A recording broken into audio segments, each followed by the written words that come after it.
Antimicrobial resistance is highly dangerous. Let's campaign against it. Antimicrobial resistance is highly dangerous if proper care and precautions are not taken to address it as early as possible.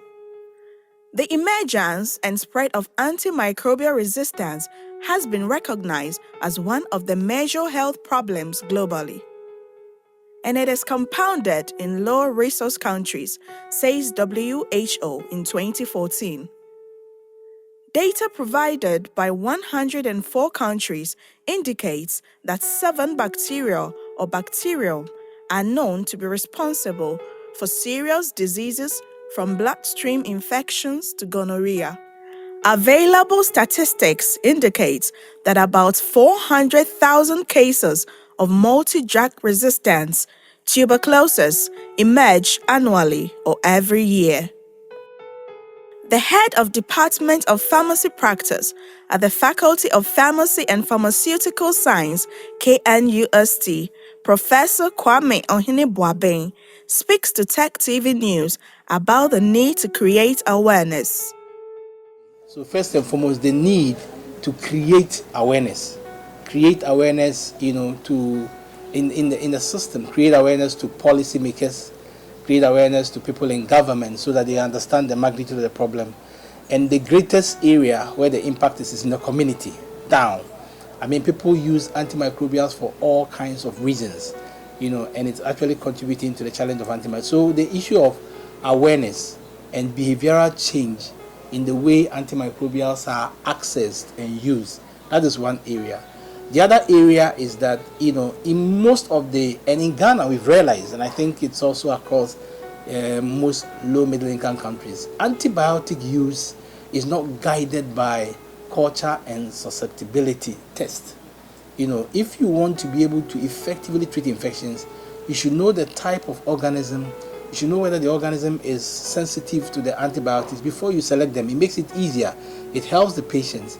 But realize that most of the times, the laboratory capacity is weak, or, clinicians are not actually using the results of the culture and sensitivity. And that results in combining, antimicrobial agents. We call it empiric use of antimicrobials. That is also one of the challenges. The awareness is very important because most people do not know about antimicrobial resistance. Do you know of antimicrobial resistance? No, please, I don't think so. Do you know of antimicrobial resistance? No. Do you know anything about antimicrobial resistance? No, not really. Do you know anything about antimicrobial resistance? No. Okay. Do you know of antimicrobial resistance? No, please. Haven't heard of it at all? Yes, please. A lecturer at the chemistry department explains antimicrobial resistance. Antimicrobial resistance refers to the phenomena whereby microorganisms are resistant to drugs that are supposed to treat them. So, for instance, when you have an infection and you are told that particular infection is caused by some particular microbe, let's say Pseudomonas, there are certain drugs that exist that are used to treat that particular microbe. When that microbe is treated with that drug and there is no effect, then we say that the phenomenon of antimicrobial resistance is in existence. Only few people have heard about antimicrobial resistance. And please, do you know anything about antimicrobial resistance? Yes, I think I do. Okay. Yeah. Can you share a little with us? From my layman's perspective, it is when you use antibiotics to treat an infection and it doesn't work because the antibacterials in your body are resistant to the drug or to anything antibiotic that is used to treating it. So that's what I. Do you know of antimicrobial resistance? Yeah, I might know something a little about it. Can you tell us a little? It's the tendency of a microbe. Like if a drug is able to treat a particular infection of a microbe, and the microbe has an ability to resist the effects of the medication. Do you know of antimicrobial resistance? Yes. Can you share a little? I think it's when the body doesn't respond to drugs anymore.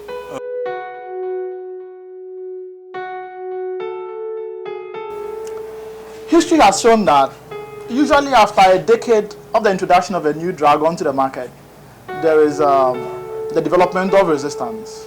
For instance, the penicillins were discovered somewhere in the 20s. In a couple of years, 20 years maximum, by the 1940s, right after the World War, there was resistance that were discovered. So resistance is inevitable. It would happen. It's only a question of when, not if. There are many causes of antimicrobial resistance. One, abuse of drugs. For instance, if you don't have a bacterial infection but you have been prescribed or you are taking some particular antibiotic, there's a possibility that those microorganisms will be resistant to those drugs. If you use a drug that is substandard or fake, for instance, that could also result in the phenomenon of antimicrobial resistance. This is because when a doctor prescribes a particular drug for you, an antibiotic for you, he does so knowing that a particular concentration of the drug will be required to kill the microorganism. In the fake drug, the concentration of the active ingredient in that drug is not what has been stated. So you are exposed to sublethal doses of the drug. So once that happens, it is unable to kill all the microorganisms, and those that do not die become resistant to it, and then their progenies. Several individuals who have not used antibiotics, and you could only trace it, from food sources. They are also used in plant production. So sometimes you get antibiotic residues from plant, sources and all of that. So the problem of the uses is a problem. Now let's talk about humans. Yes, putting antibiotic in sores. One common product that is very much used is penicillin V. They call it Oshikru.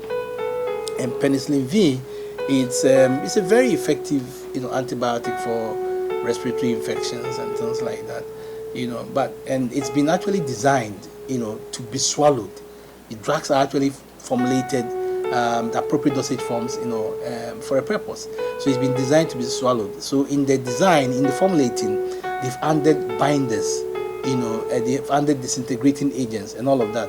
These things are not supposed to go into open wounds. Even if the penicillin, and even penicillin, sometimes people are allergic. So it's not everybody who even takes it then as well. Sometimes people react very badly to it, and it's very serious. But coupled with that, these substances which are meant to be taken in to help the drug to get into the system, they are poured into wounds. And I have been practicing in community.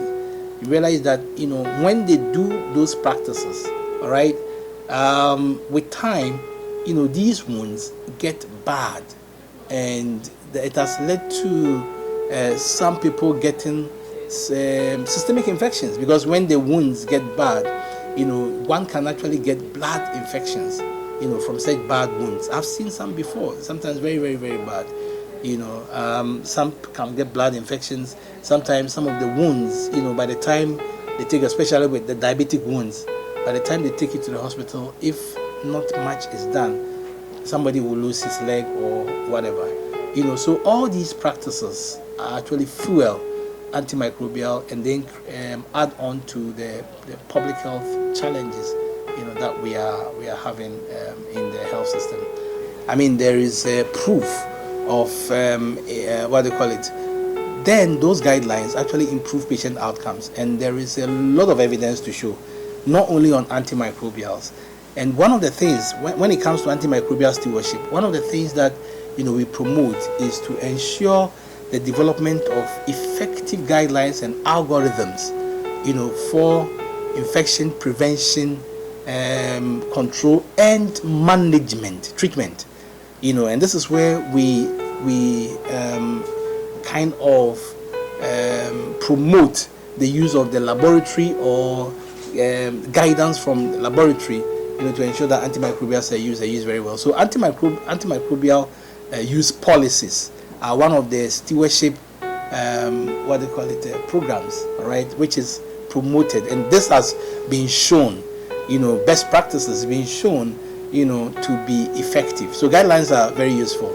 Yes, guidelines are supposed to be a guide, but we need to also, when you develop guidelines, it comes with interventions. One of the interventions is training. and training the users. All right, this is the prescribers. You train them on the guidelines. And of course, I mean, if I'm there and you go and develop something and you bring it to me and ask me to use, I may not use it. So if they are also involved in the development of the guidelines, these are all part of the various activities that which have been outlined in the policies, which, if very well implemented, I think it will go a long way, to improve the quality of use of antimicrobials. Tilapia and other fishes, poultry, livestock can cause antimicrobial resistance. Doctor of Pharmacy student advises patients and health personnel on the use of antibiotics. Ensure that the drugs are used in the appropriate manner. Let's take the instance where metronidazole is used on wounds. Even though it will be effective, but later the individual will develop resistance to that drug.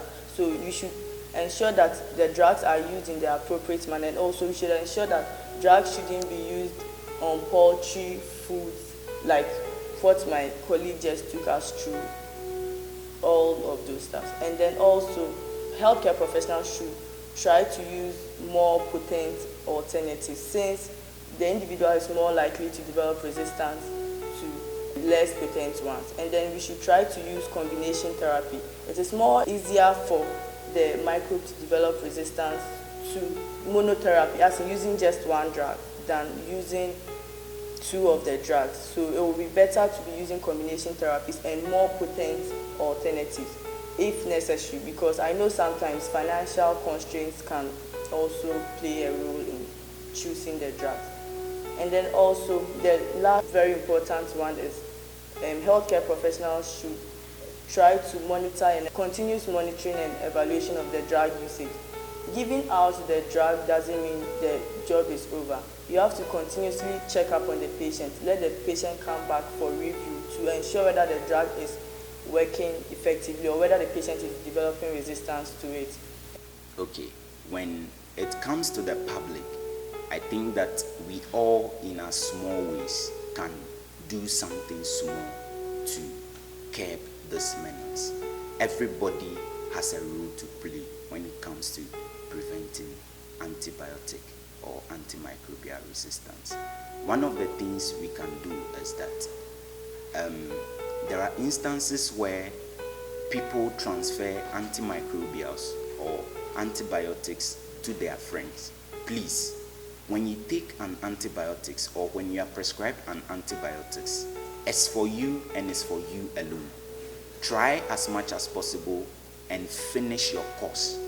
Do not leave it down and transfer it to your other friends who may perhaps had the same infection. Let's try as much as possible to advise our friends to go to the hospital and then consult the doctors anytime they have some of these infections. And one thing we can also do when it comes to our farmers is that we should contact our veterinary officers when it comes to using some of these drugs in animals. Of course, the same way that humans get sick, we agree with the fact that animals also get sick, and therefore they must be treated. When you look at veterinary medicine, there are approved drugs that are used in the management of infection in animals. And with the knowledge of our veterinary officers, I think that the right drugs will be used for the right infections in the right animals. So let's consult our veterinary officers when it comes to animal health. Also, I would want to send this caution to the public. Okay, let's try as much as possible to talk to our family members on some of these things. If you know that your family members, your ward or your parent is taking an antibiotics, send the note of caution to them that this is an antibiotic. The doctor says that you are supposed to what? Complete your course. You are not supposed to stop on the way. Complete your course and then you'll be fine. Let's try as much as possible to be the ambassadors of this change. Thank you. AMR, antimicrobial resistance, threatens to return to the pre-antibiotic era, as many diseases will defy treatment with serious implications. In 2018, February 2018, my little daughter, she was 11 months, she was sick. We took her to the hospital. They took blood samples, they cultured microbes from it, and then they did a standard test. Usually what happens is, for them to decide what antibiotic you are given, they run antibiotic susceptibility tests. They did that. Of the microorganism that was isolated, my daughter was resistant to 10 of the common antibiotics that could be used to treat those microorganisms. If we did not have the means, my daughter would have died because we couldn't buy the antibiotics that are required to cure her. If it had happened that she was resistant to all the drugs that were tested, then nothing could be done to save her life. She would certainly have died. Antimicrobial resistance is real. AMR makes standard treatments become ineffective. Patients may die.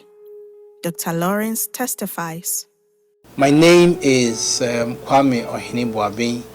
I am an associate professor of pharmacy practice and also a clinical pharmacologist. I actually trained as a pharmacist. My first degree was in pharmacy, but I'm a clinical pharmacologist and associate professor of pharmacy practice. And currently I am the head of the Department of Pharmacy Practice. I am also a member of the academic board of the Ghana College of Pharmacists, where I chair the faculty for community pharmacy and family health. I'm also the divisional head of pharmaceutical care in the Ghana College of Pharmacists. And on the policy platform, I am the deputy to the Director of Pharmaceutical Services. The director is the chairperson of the National Antimicrobial Resistance Policy Platform. And I am the deputy, on the policy platform. Thank you very much. My name is Lawrence Bokwe. I'm a lecturer in the Department of Chemistry of the Kwame Nkrumah University of Science and Technology. My name is Gideon Drafo. I'm a Doctor of Pharmacy student of the Faculty of Pharmacy and Pharmaceutical Sciences, KNUST. I'm in my 5th year. I'm Christine Danso Mensah, a Doctor of Pharmacy student. I'm